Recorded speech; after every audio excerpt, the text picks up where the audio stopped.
Not everybody should be buying businesses. Some of you should just keep jobs, right? The stability is there, the health insurance is there, and that's okay.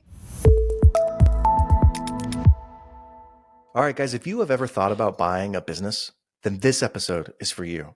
I sat down with Chelsea Wood, who's the co-founder of Acquisition Lab, which is the premier business buying accelerator. And Chelsea partnered with Walker Deibel, who wrote the book, literally, Buy Then Build. And since inception, the Acquisition Lab has had over 800 people pass through it, and 200 of them successfully acquire their first business. And in this episode, we talk about why seller financing isn't always a safe strategy, why not everybody should buy a business, the dangers of oversimplifying business advice on social media, and the critical role of due diligence, and the quality of earnings. You're going to love this episode. And if you do, I have one favor to ask you. Very simple. Will you send me an email? Nick, N-I-K, at cofounders.com. I just want to hear how I'm doing. Did you like this? Did you not like this? What am I doing well? What am I not doing well? I'd love to get some feedback from you. I would really appreciate that. Nick, N-I-K, at cofounders.com. Love you guys. Enjoy. All right, Chelsea Wood, welcome to Nickonomics. I'm really excited to have you. We have a special episode today. And I think people listening are going to get a lot out of this, a lot more than just how does the business work because of your background. So why don't you just briefly give us an introduction? Who are you and what do you do? I am Chelsea Wood. I am the co-founder of Acquisition Lab, which is an elite accelerator that helps people buy businesses. My background is I'm an industrial organizational psychologist. And so I've worked with, not as cool as it sounds, but it's pretty freaking awesome in my opinion. I filtered myself there. My lab members know I have a potty mouth. I worked as a consultant most of my career. And so I started as a operational kind of advisor, coaching leaders to kind of help them streamline operations and with a heavy focus on employee engagement. Got tired of that and I actually started getting involved in quality improvement work and wanted to strengthen my data side. And so I took an analyst position. And that is actually how I ended up in mergers and acquisitions. Really? Yeah, I was the only analyst at a system level. And I built a good relationship with the executive team because I guess I'm not really an analyst. Can I ask you something? Yeah. So you went from being an industrial Organizational psychologist. Okay. Which psychologists are therapists or can be therapists. And then you became an analyst. Would you say that you became the world's first analrapist? Please tell me you've seen Arrested Development. Please, I don't want to. Otherwise, it's going to make me really uncomfortable. We're on a podcast, or else I would totally text my husband that you just made that joke on a podcast, and that my children now can't watch. Thanks a lot, dude. It's one of my favorite jokes in Arrested Development.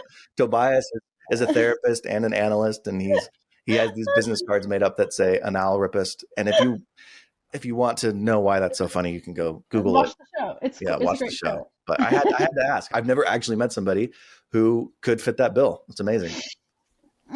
My God, I don't know if I'm going to be able to move on from that, but thank you for that. Okay. Sorry, I distracted you. All right. So you decided you wanted to get better at your quant skills. So you started taking...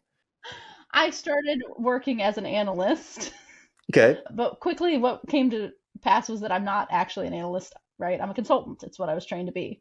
And so I was consulting with the data for the executive team, and they never had that. It was typically just regurgitated information. And so they moved me into consulting position and hired an analyst to run the reports. And then I would interpret them for the 18 facilities in our network. And then healthcare reform started and hospitals wanted to be acquired.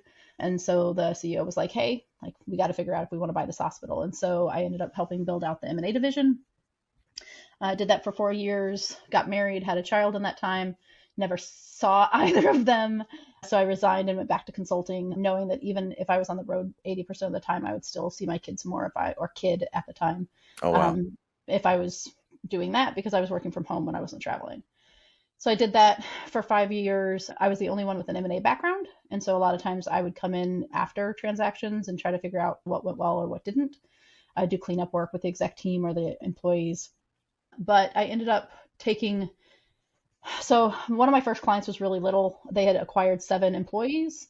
And what I realized was everything in my brain didn't apply because I brought 18,000 employees over. Oh my gosh. And so everything in my head was so institutional that it didn't really apply to small deals. And so I went through this program through the Alliance of M&A Advisors to learn more about middle market M&A. And so that's when I got certified as a certified M&A advisor. That is also where I met Walker Deibel, who is the author of Buy Then Build. And he asked me, fast forward 5 years, to build the lab for him. And so by that point, I was a thought leader speaking at conferences about M&A and human capital. Walker was at the last conference I had to speak at before I was officially done with this role, because I didn't want to travel anymore because I had a second child by this point that I was never seeing.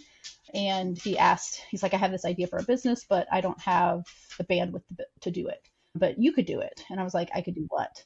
And he's like, you could build this business for me. I was like, well, that's a hard pass. Probably doesn't have health insurance. No. Which is something I needed. And so my husband actually convinced me to do it because he was in his second year of his career. He went to school late and had just graduated to be a chemist. So he's like, I can carry the health insurance since you've been doing it for this long. And if this is what you want to do, then go do it. So I left corporate America and started the lab the first week of March of 2020. It's a great week. Yeah, nothing was going on March 2020. I was literally packing I guess it wasn't a van at the time, whatever, my vehicle.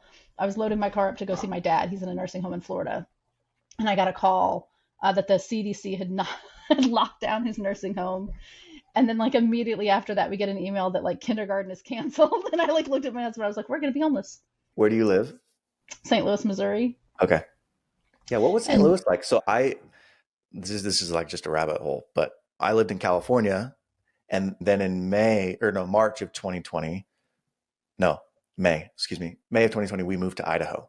So we went from, oh my gosh, somebody has COVID within a quarter mile, we're all going to die, California, to COVID. No, that's a conspiracy theory. It doesn't exist. Idaho, right? It was like, this is like two totally opposite ends of the spectrum. What was Missouri? I don't know. It was that. Is the other end? Even our pediatrician was like, COVID's not, like, whatever, it's fine. And I was like, okay. And I have chronic health issues, so we were very careful. Yeah. And so, yeah, it was challenging to say the least. Okay, so March of 2020, you launch the acquisition lab. Yeah, and then we went into lockdown immediately at the end of the week. Okay, so high level, give me an idea quickly. How many people have gone through the acquisition lab? Right under 800, so 770 something probably. Oh my gosh. And then how many businesses? Have they all bought businesses, or is it like a... Yeah, everybody. No, not everybody's bought a business. That would be statistically a massive mistake. I think we're right under 200 closings since October of 2020 was the first. Interesting. All right, now's the part of the show where I feel the most uncomfortable, but my therapist says I need to face my fears. So here we are. I've started a newsletter and I want you to subscribe. And what you're going to get every single week are the aggregated conversations from that week that I have on this podcast with an overview of what their business actually looks like. I'm also going to throw in a review of 1 or 2 businesses that are listed for sale. I'll give you my opinion on whether or not the EBITDA multiple is good, or there's customer concentration, or there's red flags or green flags. And then lastly, I'm going to give you one piece of actionable advice every single week on how to buy your first business. So click the link below, subscribe to my newsletter, and let's get back into the show. I've never read the ETA Bible of Buy Then Build. I have it. I've bought it. It's here. I need to just listen to the audiobook is what I really need to do. But everybody in the ETA space is like, hey, not everybody, but many people are like, oh, I read this book and it opened my eyes and I decided this is what I wanted to do. You are interesting though, because your business is built around preparing people to buy. But you started this business from scratch. It's a startup. There's an irony there. Yeah. Like, just walk me through. I don't think that's bad at all, but I am curious, what was your mentality like in March? Like, how did you get to a place where you're like, okay, I'm going to start this business from scratch, right? Because you made the entrepreneurial leap to start this business. Like, why? My husband, 100%. So my husband's a chemist. He is the most logical human you'll ever meet in your entire life. And I remember we were standing in the kitchen and I was like, okay, 4th option. And so I explained to him who Walker was, what the book was, what he wanted me to do. And my husband looked at me and he goes, okay, wait, I just need to make sure I understand correctly. And he goes, you want to throw your career away that you've killed yourself over for 15 years. When you finally have an executive offer, you want to say no. Instead, you want to go over here and you want to build a startup for a guy that you just said wrote a book telling people not to do startups because they fail. And instead, they should buy successful companies. Am I understanding correctly? And I'm like, yeah. Mm-hmm. When you say it like that, it sounds insane. And he said, I have not seen you excited about anything work related in like a decade. And so if this is exciting to you and you want to try it, we will figure out how to make it work. And I had worked pretty high paying jobs, very high stress jobs for the duration of our marriage so that he could go through and get his bachelor's degree because he is the smartest human I've ever met, aside from his relatives, because they're all really smart. And he dropped out because he's like, it was a waste of my time. I didn't know what I wanted to do with it. And I am dyslexic, and it's not easy to go to school, right, for me and learn. And I managed to get my master's degree despite how hard it was. And it was just so sad to me that someone so smart wouldn't pursue something, right? Yeah. And so he fell in love with chemistry and ended up studying chemistry. And so it was, in his perspective, it was my turn, right? It was his turn to carry the load, which just meant he sent me screenshots of his paycheck stub and the pie chart. He's like, what am I even working for? I'm like, I don't know, love. I asked myself that a lot in my career. And so it was all him. I wouldn't have done it. I literally, at the end of that conversation, was like, I'll take this job. It pays well. It's got insurance. Like, it'll be fine. I'm so glad I did. I can never imagine going back to corporate America now. But I also could never have imagined building and running a company either. So here I am. That's awesome. I think it's a testament to you need a supportive partner, spouse, if you're going to enter this world. Like, you can't have somebody who's actively working against you or who's not supportive of you if you're going to No, build something. no, it's part of why I don't charge double. Like, we charge, the way we do partners is stupid from a business model perspective, but from an ethical perspective, we're good. But we will let and encourage spouses to go through for free, Oh, just because that's really cool. it's going to allow you to be more successful if they feel like it's not happening to them. Mm. And so, How yeah. many spouses take, well, let me back up. So the Acquisition Lab is an accelerator to get people ready to buy their first business. Is that Or by fair? any business, but Or yeah. buy any business? Okay. One of the things that's really interesting that you just said is my wife and I have a great relationship, and she's my partner, and she's involved in any decision that I make to invest. But at the same time, she hasn't read all the books. She hasn't done all the experience. She's never, sat down with the bankers when we're talking about financing things. And so it's hard to like get her up to speed certain times because she just doesn't have all that context. But if I was taking a course like this and she knew it was available to her, she would absolutely take it. What percentage of your members have their spouse take it? Like, is it like 50% or is it That's like 10%? a lot. So like my 780 or whatever includes spouses and silent partners. So Wow. the actual buying, that's why the number is like low to when people hear it. But this is why I don't publish like the percent of members that acquire, because it would be magic math of me like backing out people. But I'd have to back out spouses and silent partners. And so I would say we have probably 450 to 500 folks that are actually buying, and then the rest are silent partners and Close to or 50%. probably, let me rephrase. So 300 of those would be spouses and silent partners, probably. And so Still, probably what? Yeah, I'd say, 3 of 800. I mean, 30, that's 30% probably. But we have a lot of spouses buying together. Like, we have a lot of spouses buying together, right? And it's beautiful when your backgrounds blend, right, perfectly, complement each other. There's really no better way to do it, right? I was talking to somebody who started a community, kind of like a YPO, EO type of community. And he was asking for my advice about this trip that they were planning. And I was like, oh, well, are the spouses coming? He's like, no, I wasn't planning on that. Should I? And I was like, if you want this to be sticky and if you want people to stay members, then you want to get their spouses involved, because when the spouse comes out and they're a part of the experience and they realize like, oh, this is actually a really good thing, then when time comes to renew, they're going to be way more supportive because they're going to have seen and experienced the value of it. Whereas if they haven't, they're going to be like, well, why are you spending 5-10 grand a year? That's ridiculous. What are you even getting out of this? So it's genius to allow people, their spouses, to come through, because not necessarily for your business model, but for the acquirer, it just allows them to have so much more buy-in from their spouse and so much more support. So I think that's really freaking cool. No, much of what I do, honestly, is for the integrity of the product, but not necessarily I would not recommend anyone model their business after my business model. It's not smart business. But to that account, I joined a network myself in, I guess, last year, after years of my members telling me to. And I never understood the value of community and these, like, basically the product I have, right? Until I joined one myself. And I took my husband on the retreat with me. Cool. And it was the first time he said he could actually see me being me, right? Like professionally, my friends don't know what I do. They've never, it's a joke if you watch How I Met Your Mother, like Barney, I've always been Barney. Ted, personality wise, Barney, because no one ever knew what I did for a living, Yeah. right? And this was the first time like he got it. And he got it so much that because it's for business owners, right? When you own your own business, there's not a lot of people to talk to, right? It can be very lonely.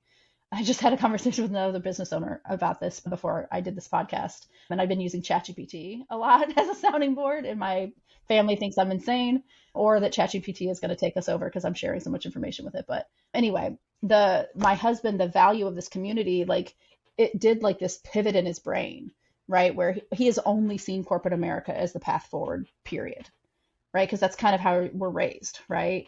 And so he's been in the corporate world for like 7 years now. I've been in it for, 20. And I was ready to get out, right?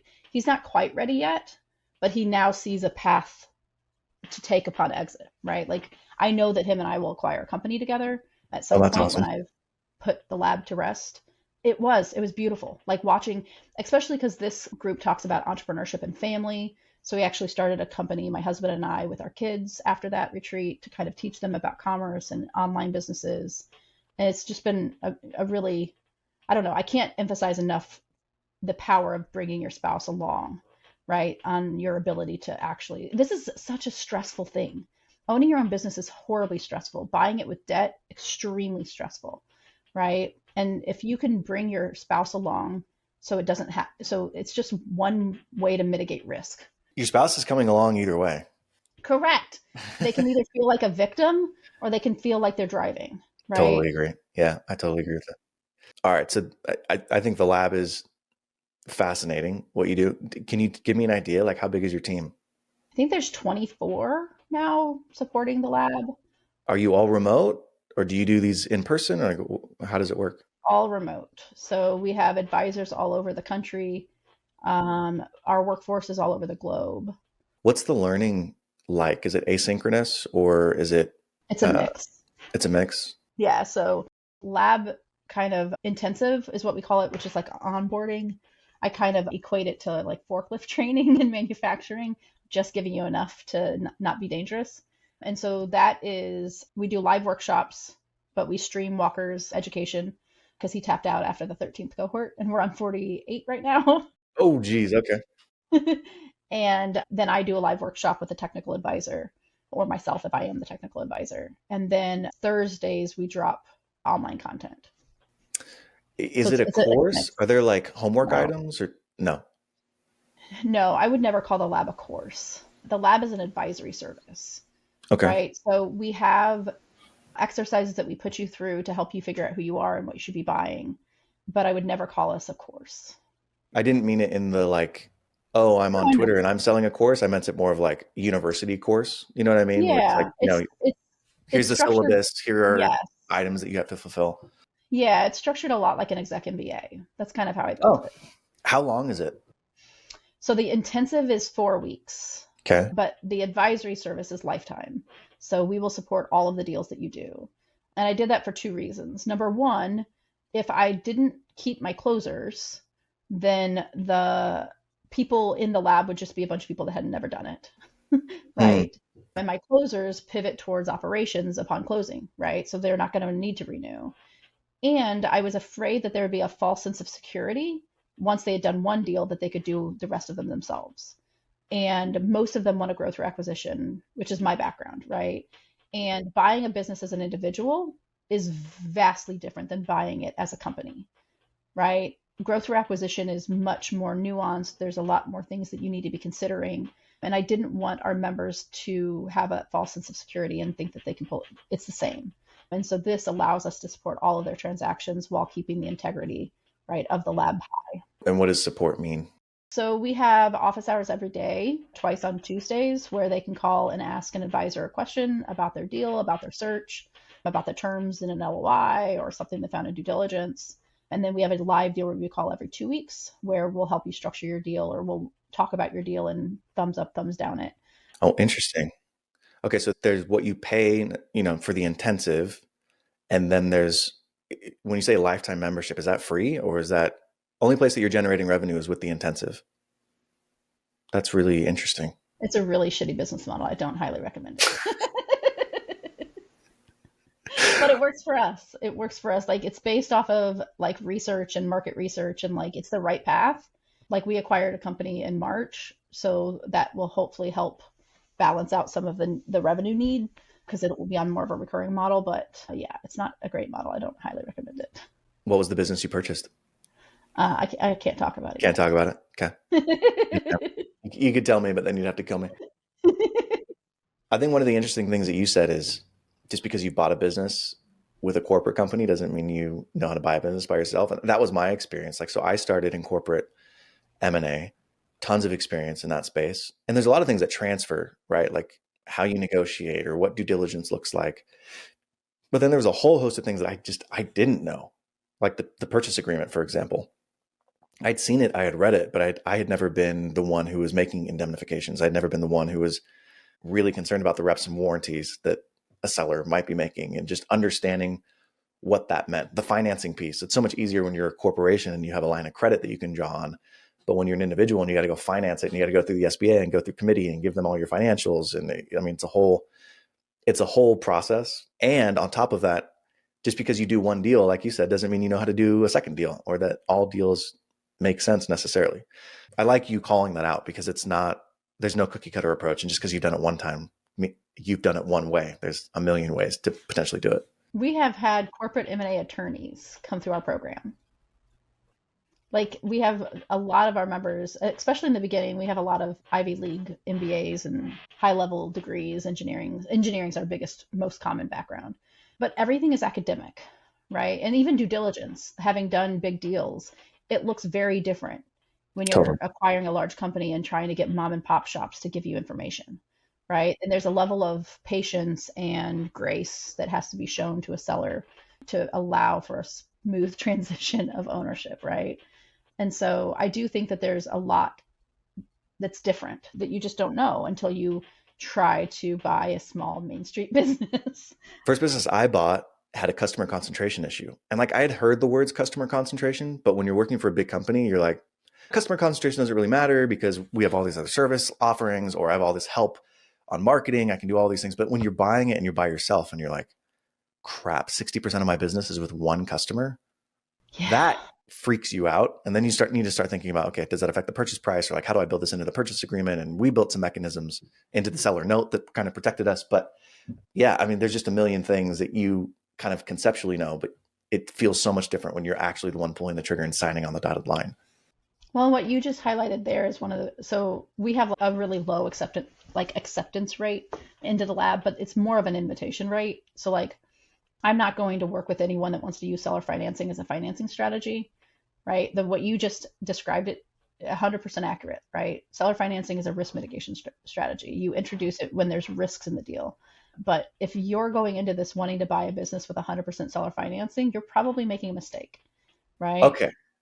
I have questions here, Yeah. because there are many masterminds or groups that you can go pay and be a part of. And like, what they sell people is, if the seller's not willing to do a seller note, then they don't believe in their own business and you shouldn't buy it. What do you think of that? A seller note doesn't suggest they believe in their business.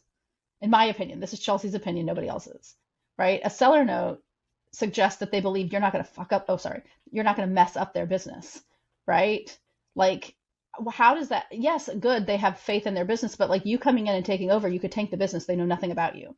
And so I don't know how people feel like that, but it's universal. It's a belief, just like SDE is the universally used metric that I hate. Like, it is the market, deal with it, right? To me, seller financing is messy. Like, when you think about it from a psychologist perspective, the transition of leadership, if you've still got a seller involved, especially if it's fully seller financed, the likelihood of you getting that seller out and not to have it all meddling in your business is pretty high. Like, or it's pretty low, right? Like, they're going to be involved because you owe them a shit ton of money. Right? And so to me, when you think about, again, I think of everything like risk stacking, right? So like, this is one of the riskiest things you could possibly do, right? Startups are risky. This is risky. It's all risky. It's just what kind of risk are you comfortable with? To me, having the seller be on the hook and actively involved in like hounding you about your decisions because you owe them a lot of money, like, why does that sound appetizing to anyone? The bigger issue as to why I have issues with it is if you don't have any money and you're trying to buy a business with seller financing because you don't have any money, you could seriously end up in a bad situation because businesses cost money. And I love that people think that they don't, but they do, right? And so I was talking to this lovely gentleman who called me a brick wall of reality. So, sir, if you're watching this, like that has stayed with me. Thank you. But he was wanting to buy a business with no money down. He had no money. And when I asked him, hey, like just out of curiosity, like how do you plan on making payroll? Like if there's a month where you can't make payroll, how do you plan on covering that? And he said, well, I'm buying a cash flowing business. Why wouldn't I be able to make payroll? And I said, noted, but cash flowing business doesn't mean consistent cash flowing business. You could still have something happen and be short on cash and you don't have any money to fall back on. And so how are you going to make payroll? And he's like, I would just go to the bank. Okay, lovely plan, but the bank likely won't help you unless you have some kind of assets, right? Because you have no money. And so it's not an ATM machine that just magically puts out money with no PIN, right? Like, I think there is a glamorization and a simplification happening in social media about owning businesses, right? And cash flow management is the number one top reason businesses fail in general, yet alone acquired businesses. And so if you don't have money, I don't think you should be buying a business, right? Like you could potentially harm yourself, your family, the community, the people that you're serving, the employees. Like there's a lot of potential risk there.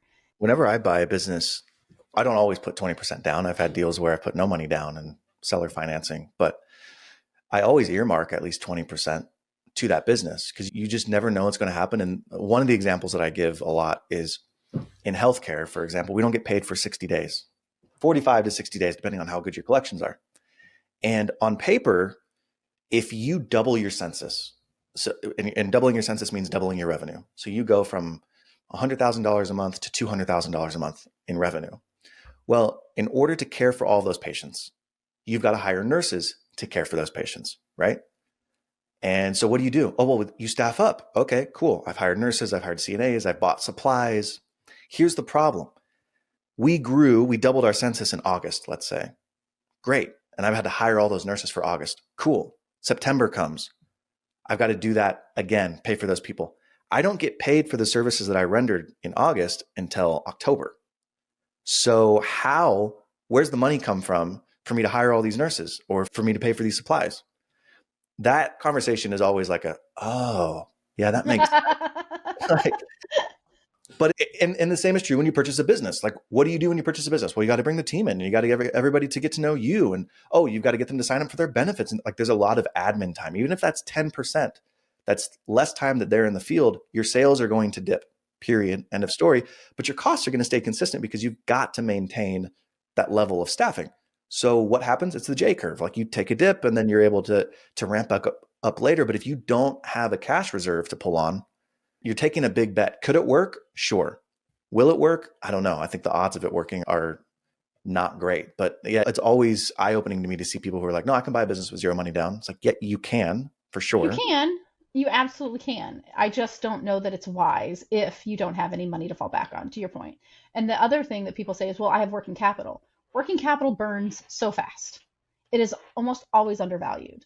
Right. And so we tell our members to take out lines of credit early as soon as you can so that you do have things, because what I think people that have never owned a business don't understand is once you're in trouble, you're in trouble. No one's going to touch you. Right. And so being able to get access to capital is really, really challenging. And again, cash flow is the biggest challenge with businesses. It's why, and we're not talking acquired, we're just talking businesses in general, right? Why they fail. And so I had a gentleman who I was talking to, and he had 4 or 5 kids, $50,000 saved up, and he was going to buy a business. No emergency savings, no nothing. Like that was his life savings. And he was going to spend $50,000 on buying a business. I had talk about small business owner problems. I had 1 month where I screwed up and somehow switched our tech stack. So only unqualified people got on my calendar. This was the brick wall week, by the way. And I talked to that person. I talked to this person. I talked to another person that was like, anyway, all of the people that I truly feel like are being taken advantage of by social media. It reminds me a lot of like, I'm going to age myself, but like the DVDs that people used to like pass around, like the get rich quick schemes, right? I told him, I'm like, you have 5 kids. You have no savings. I want to say, like, I don't know, he was a single dad or something.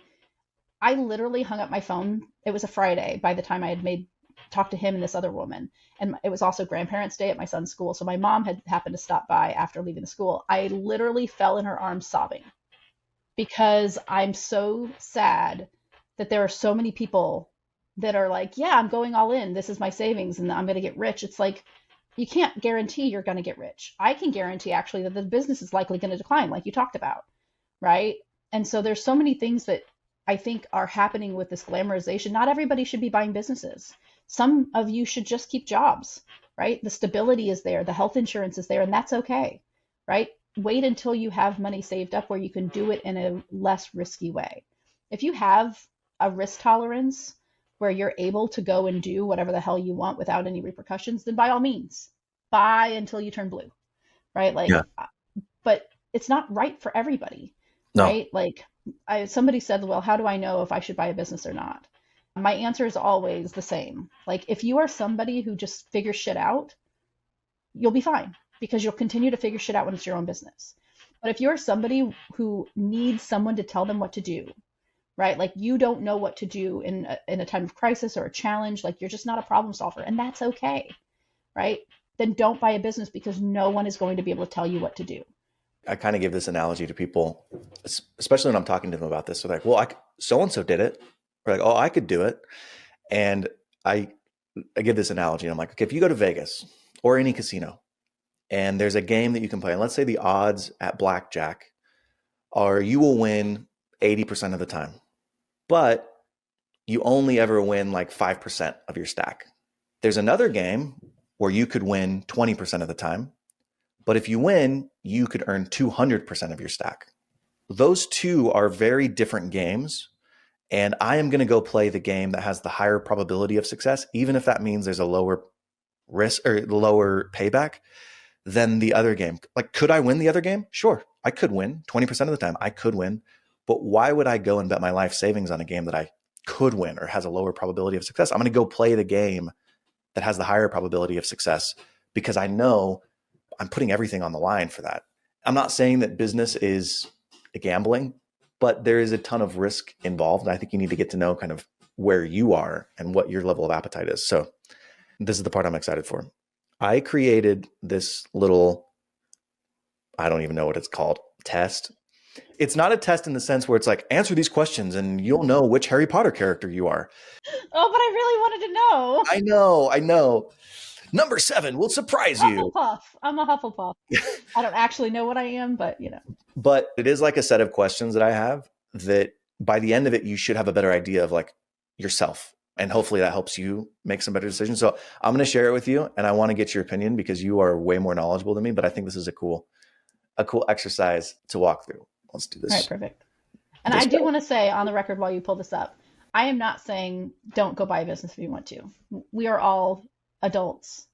I assume as long as you're an adult, go do whatever you want, right? But do think about it, right? Very critically. Yeah, I totally agree.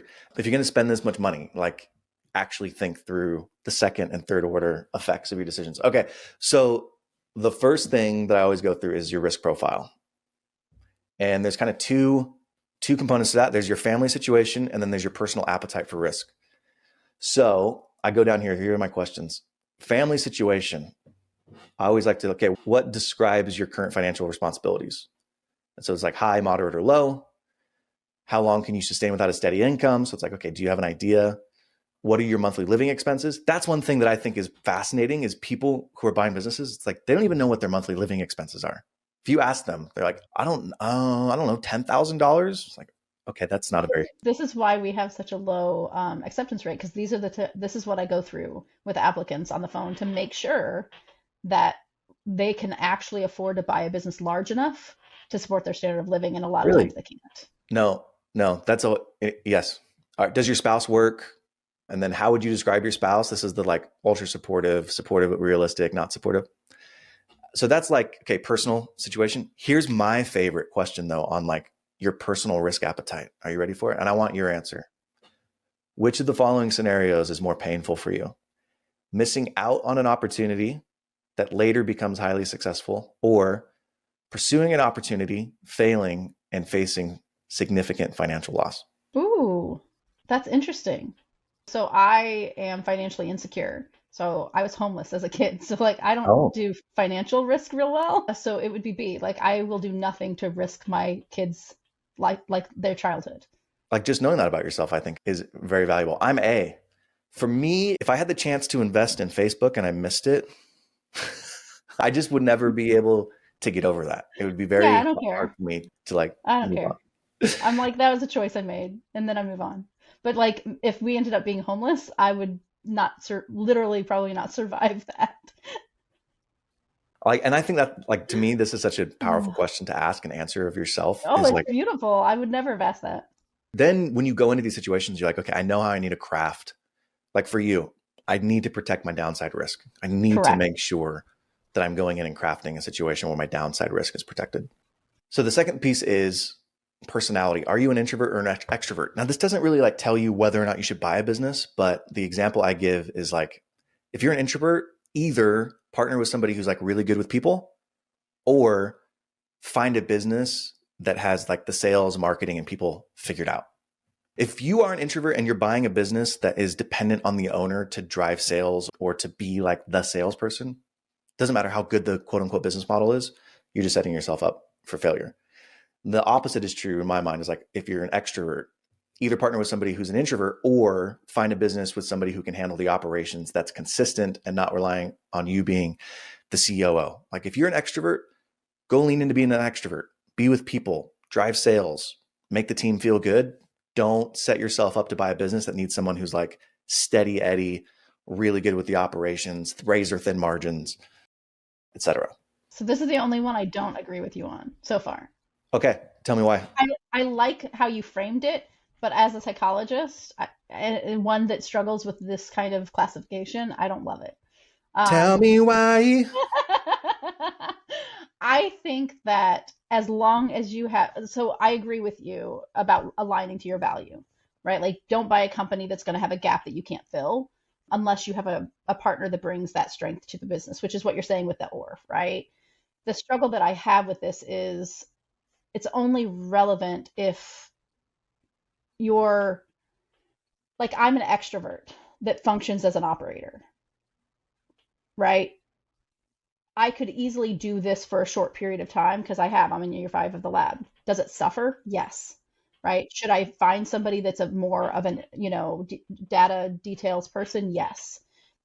I could do that, right, in my own business. So I don't think that saying that somebody that is an extrovert can't be detail oriented for a short period of time is a shortcoming, right? Like I could easily replace myself with somebody detail oriented after 6 to 18 months, which is ideal for most people that buy. And I agree with you. Like it goes back to like my casino analogy. It's like, yeah, can you do it? Sure, you can do it for a short period of time, but do you want to set yourself up to have this business that are long term essentially responsible for that is requiring you to fill a role that you're not necessarily excited about? So, Correct. It's a semantics thing. I just don't like when people peg introverts and extroverts to things. well, I would just encourage you to find your operator, okay, and free There you yourself. Free yourself, Chelsea. go. I read this Harvard study a number of years ago that basically took two groups. And the first group, they said, focus on your weaknesses so that they can become better. And they were both sales. And the other group said, like, don't worry about your weaknesses, just focus on what you're good at. And the other group performed better. It's just stuck with me ever since because I'm You're like, yeah, absolutely right. Like what you have here is absolutely right, right? It's literally what we teach, right? Which is basically aligned to your value, right? I, as a psychologist, just have a semantics issue with pegging introverts and extroverts in this way. But I support you. I support you. although I like your framing of it because maybe I don't say introverts and extroverts. Maybe I just say find the business that aligns with your value. right? Like You should understand. read Buy Then Build. That's the entire premise of Is it? it. Okay. Maybe I, well, spoiler alert. Um, But I love that you're, promoting it without even trying to. Buy Then Build. Amazon. I'll include an affiliate link in the bio of this episode. Okay. So the next area that I go to is experience, and I have it broken out between like two phases. There's exact experience. There's got to be a better way for me to say this, but exact experience. So like I'm in healthcare. I worked in home health and hospice. And so owning a home health and hospice is like exact experience. And then there's analogous experience, which is, let's just say I owned a supply company within the home health and hospice space, or I owned a PT clinic. And so it's not exactly owning and operating a home health and hospice, but I have experience in that space that makes me less of a risk, right? If I decided to go buy a tech company with home health and hospice experience, there's no real analogous or exact experience in that space. So I like to focus on, okay, where is your exact experience? And then is there anything else that you can kind of pull out from that to say is analogous in these other areas? Because when it comes to underwriting, the bank is really going to look at your experience. Tell me where I missed. I don't think you did. I mean, I think for me, there's another one, which is like, again, you read the book, and I promise this will all make sense, but transferable, right? Like if you're buying a business where you're going to be using the skills that you've used and it's transferable to the industry you're buying, then it's fine, typically for underwriters. So like if I managed a sales team before and my business is hyper dependent on outbound sales, it's in healthcare and my work was in e-commerce or something like that. They're going to look at that and say, oh, okay, well, he has experience managing a team that's essentially the core product or core service of this company. Therefore, we're more confident. Is that what you mean? Okay. Yeah. In that scenario, though, the underwriters would need you to explain how you're going to fill the operational gap, which would likely mean you're relying on somebody that's going to stay with the business like an ops person. So then I go to skills, hard skills and soft skills. Hard skills will be like a technical knowledge or professional knowledge. So technical would be an engineer, software engineer. Professional would be CPA, lawyer, etc. Something you have a certificate for. And then soft skills would be, management, great with people, systems guru, even temperament, things that are not as easily quantifiable or that you can print out on a certificate, and identifying kind of where you fall in those ranges. What do you think of the way I break out hard skills and soft skills? You don't hate it. Okay, I'll take it as a win. I was like, I don't know. It seems logical. And then this is my last step, available capital. So this is where I say you need to have a conversation with your spouse. And you start with everything. Like, how much money can I put for a down payment? Like everything that you can. Maybe you have some assets you could sell. Maybe you have a 401k. Maybe you like, who knows what it is. What can you? And then you work your way back to like, what am I comfortable putting down? So maybe you start with, I've got $200,000, but after working everything out, you and your spouse are like, okay, we are okay with putting $50,000 down. Great. Now you have a starting number that helps you identify maybe what size of a business you can go out and get with $50,000. You're not going to be able to buy a $5 million business, but maybe you can buy up to $1 million business or $750,000 business if you're going to stretch. And then worst case scenario planning. Basically, I say you need to mentally prepare having 20% down at least, and then game plan what not taking a salary for 6 months or a year looks like. So that's my like thought exercise for available capital. I saw your face a couple times agreeing and then not agreeing. So what did I miss? No, I agree. I think that there's a gap that no one seems to talk about, which drives me crazy, which is number one, how much capital do you have available post close? You have $50,000 saved up. You should not be putting $50,000 into the transaction. That's number one. Number two is how much do you have set aside for professional service fees, right? So due diligence costs, legal fees, also need to be accounted for. And so a lot of times on the strategy calls that I have with clients, I'm like, okay, so you told me that you have $400,000 to put down. Does that include money for professional fees, or is that out of a different bucket, right? Does that include the money that you would need to be relying on post-close? Definitely, until you do that first deal, you don't realize how much it costs to do, in particular, Q of E and all the legal documents that you need done. Like those are two things. Well, and because of that, a lot of people try to cut costs, which is why I have some ethical issues with raising my price, which I know I need to, because I fear that just means they're going to pay less for due diligence, and that makes me nervous. And so I negotiated a discounted rate with some service providers because I don't take referral fees. The challenge that I have with everybody in this market, I'm going through this right now with a lab member, is everybody in the deal is incentivized for you to buy the business, right? The broker, the seller, the banker, the attorney, everybody wants you to close because they'll make money off of you. And so Walker and I both did not want the lab to be that, right? We did not want to be incentivized for you to close so that we could be as completely unbiased as possible. Also why we don't want anything to do with your deals. And so I think it's really important to not cut costs, especially for your first deal. Is there a rule of thumb you have for professional services on a deal, like 1% or $50,000 or? It'll vary with the severity, or not severity, the complexity of the deal. So like, I feel like a lot of people in this space do like financial due diligence, but not quality of earnings. And financial due diligence is more like a spot check than like a comprehensive review. And so I negotiated with a service provider to get a full Q of E done at a much significantly discounted rate so that our members would do it more often. Will you talk about that a little more? What is the difference between a financial due diligence and a Q of E? So most of the time, Q of E light or financial due diligence is more of like a spot check to make sure the numbers math, right? They're just checking to see if the math maths. I give the financials to my accountant and I'm like, hey, does this work out? And they look it over and they're like, yeah, bank statements match the balance sheet. And yep, looks good. But there's no like detailed matching of inventory to payment of like basically doing, which the reason Q of E's are so expensive is because they're time consuming. And this is what makes me laugh when somebody's like, oh, I got a Q of E from Bob and it was $6,000. No, it wasn't.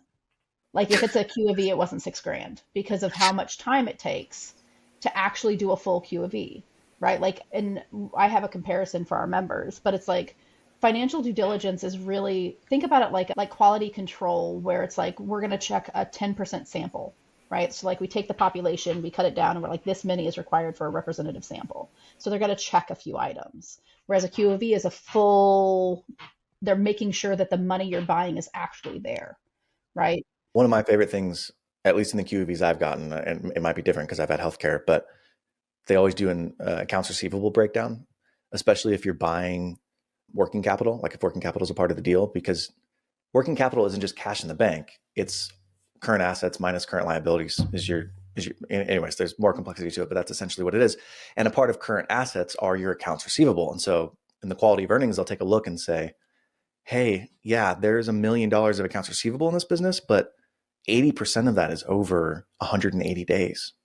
Like Correct. It's all going to be written off. So you're sitting here thinking, you've got $1 million in accounts receivable. Really, you've only got maybe $200,000 that's going to come in. That significantly changes your planning for this deal to happen. So yeah, I agree with you. They're very different things and you need to spend money on the Q of E. Well, the other thing the Q of E is going to do is it's going to be more, what's the word? I want to use a word, but it's going to be demeaning. I don't mean it that way. Like I'm going to use the word intelligent, but I don't mean it to be like the other one's not intelligent, right? But yeah, they're going to be making inferences and being like more of a thought partner on like what the financials are telling you about the business. And so if you ever see a Q of E report, there's going to be things, it's more of in Chelsea's opinion. I think the word is qualitative. Like, and I'm not saying that as a joke. Like it is quality of earnings. Like the quality of earnings is more qualitative on are these good, right? You take your numbers to a CPA, they're just going to tell you, yeah, the maths, great. But it tells you nothing about the quality of the revenue, the quality of your receivables, the quality of the inventory, the quality of how you're actually generating and collecting that revenue. Well, in the cycle of the business, like I feel like you can learn a lot from a quality of earnings report versus just somebody checking the numbers or rebuilding the books. And again, it's not always necessary, right? If a business is pretty simple and you can check the math, then by all means, go do financial due diligence. But for the most part, I feel like, especially as you think about like some of the things you were saying, or like prepayments, for the love of God, prepayments, like, or just in general, right? Business is complex. And so it doesn't, in Chelsea's opinion, you are never going to regret spending money on due diligence, but you will absolutely regret not spending more. Yeah. And I've been just highlighting the revenue piece of it as well. They'll take a look at it, at least in my experience, they'll take a look at it and say, oh yeah, their margins were 18%, but they have all this real estate and they haven't had capital expenditures for the last 2 years. So actually that needs to be recast because typically they should be spending X percent. So your EBITDA wasn't 500,000. It should have been 350,000 because you're going to have to put all this money into the business, right? Like they also look at the liability side of things to make sure. That's what I meant by intelligent. Like they are going to be making inferences that you may not have the knowledge base to make. And so people will say, because most quality of earnings are $20,000 to $25,000, and most people will say like that they don't want to spend that kind of money, but it's the education that allows them to make those kind of educated statements that you need to know as a business owner, right? I'm always like, you're either going to spend 25,000 or you're going to spend 250,000. Which one do you want to spend? It's the Yep. 25,000. Because if you don't do it, there is going to be something. I promise you that there's going to be something that you get screwed on from a finance. And it's not because the owner was nefarious or they're trying to pull one over on you. It's just they've owned that business for 30 years. So they know which levers they need to pull and they know which things are the ones that are like lead the cascading effect. Once you buy that business, you don't know what those levers are unless you have that QOV done. And so when stuff starts to go down, you don't necessarily have that feedback loop hitting you right away and it gets out of control and all of a sudden you're out hundreds of thousands. Well, let me be clear. You are always going to miss things. Like, I don't care if you spend $1 million in due diligence, you're always going to miss something. And just to set expectations of people buying businesses, there are going to be things that don't come up in March when you were analyzing it that pop up in October and you're like, shit, this wasn't caught in due diligence. Like, you should assume everyone that buys a business that you're going to miss things. It's back to my casino analogy though. Like, yeah, 80% of the time you win. And yes, there's going to be a 20% of the time, but it's the best knowledge you have at the time in order for you to make right decisions. So, Well, and then you can fall back and say like, oh, I don't know. Again, it's risk profile. Like I'm somebody that would say that it's worth it because looking back, if you miss something, you can say, okay, well, I didn't catch it. That's okay. As opposed to you didn't spend the money on the Q of E and now you're like kicking yourself in the ass saying, well, this cost me 200 grand and I probably should have just done the due diligence. You know what I mean? Like it's a little self-preservation of your mental health.